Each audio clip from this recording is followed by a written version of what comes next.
Court Uncut. What the people want. Don't cry now after saying it's bullshit to him and acting like this in here. Stop. No, you're going to make it worse. You're just going to make it worse. You should, when I told you a minute ago to stop, you should have stopped when I told you to. All right, ma'am, you're Crystal Vogan.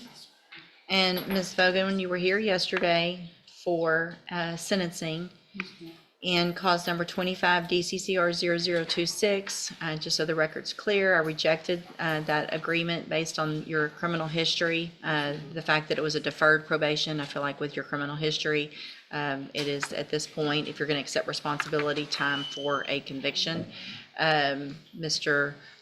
You were going to be able to leave yesterday. There was an incident in the courtroom. Based on all of that, I raised your bond. Mr. Lewis asked that we bring you out today. Mr. Lewis, what is? Well, Judge, yesterday afternoon, I went and spoke with Ms. Bogan about everything going on with the case. One, she did apologize to me, and she said, of course, when she had the opportunity, she wanted to apologize to you, to the court, for her actions yesterday. I did explain to her as far as where we were as the case, the rejection was there on the deferred. You did kind of put at that point, it would have to be a straight probation with the restitution if she was to be on any type of probation. She told me she was more than willing to accept that. She understands how it may affect her with her job, but if she wanted to still, if that opportunity was there, she wanted to definitely take it. Mr. Hoffpower. Judge, in light of all that the court's already mentioned and cited, we're going to leave it to the court, but we would not be inclined to put her on probation after the way she acted and due to her criminal history. So we would, if the court wants to allow her to do straight, that's fine. I understand. Yeah, well, that's what your argument was yesterday. It was. To continue, for me to go forward. So, I mean, True. the most important thing to me, obviously, I don't know that you deserve a probation at all with your criminal history.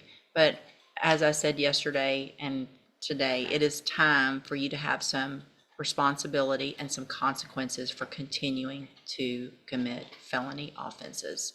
You know, it's great that you can finish a deferred probation, but at some point you got to quit getting felony offenses and quit violating the law.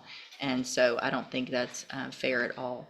So what I can do, I have the paperwork still from yesterday, and if you guys would want to agree to a convicted probation, I can make that modification on this punishment recommendation, and then I can kind of reinstate everything up to the plea and all of that, so we don't have to go through all of that. So I'll reinstate everything we've done prior to today, make that modification on the paperwork, and go forward with sentencing. Is that everyone's agreement? That's fine. That's fine with us. The modification will be a 2/5. It will be a 5-year probation. It will be a convicted 2/5. I am going to, I'm not inclined to order a fine because I want that restitution paid. So I'm going to mark through that. So with everyone's permission, I'll make that change, and that's what everyone's agreement is. Is that correct? And it is, I want to make sure you understand that this is now your agreement. And so if I follow an agreement to give you 2 years in the state jail, but probate it for 5 years, order that restitution, you can't change your mind later. This is your agreement. Is that correct? Okay.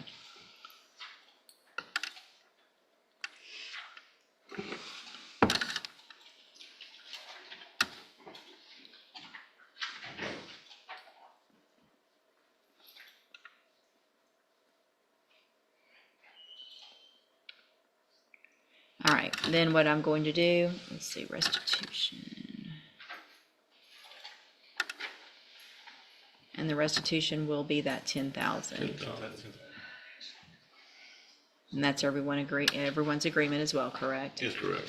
All right, then at this time, Ms. Vogan, I'm going to find that you previously entered your plea of guilty freely and voluntarily. Find sufficient evidence to find you guilty, and at this time find you guilty of the state jail felony offense of theft of property. Sentence you in accordance with your new agreement to a term of 2 years in the state jail prison, but I'm going to probate that. You'll be on probation for 5 years. You're ordered to pay the $10,000 fine, restitution, and to follow all of the rules and conditions of probation.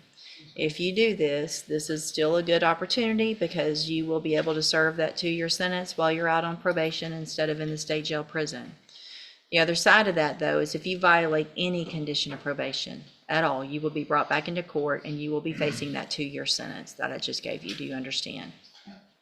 I'm going to hand you the trial court certification that shows this was an agreement that I followed, and so you waived your right to appeal. I'm also going to hand you a written admonishment regarding your ineligibility to possess a firearm or ammunition. Because of the judgment entered against you, you're ineligible under Texas law to possess a firearm or ammunition. Possession of a firearm or ammunition could lead to charges against you. Firearm is a legal term, and you should read the written admonishment I provide you to see what devices qualify as a firearm. If you have questions about the laws that make you ineligible to possess a firearm or ammunition, or about how long that lasts, you can talk with Mr. Lewis. Good luck to you, ma'am. Do you need my PSI? I printed it out. Okay, you've got everything.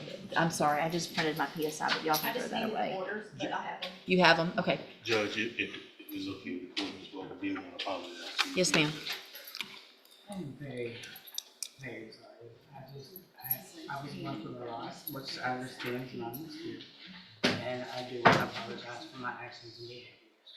I appreciate that. Make sure that while you're on probation, that you don't let those emotions also get in the way of you being cordial and doing what you're supposed to on this probation as well as the other one that you're on, because that just in itself could get you right back in here. Even if you disagree with whatever they're ordering, if you disagree, you disagree, but you have to do everything they said. You have to be cordial. Thank you for your apology. You can go back with the bailiff. Thank you.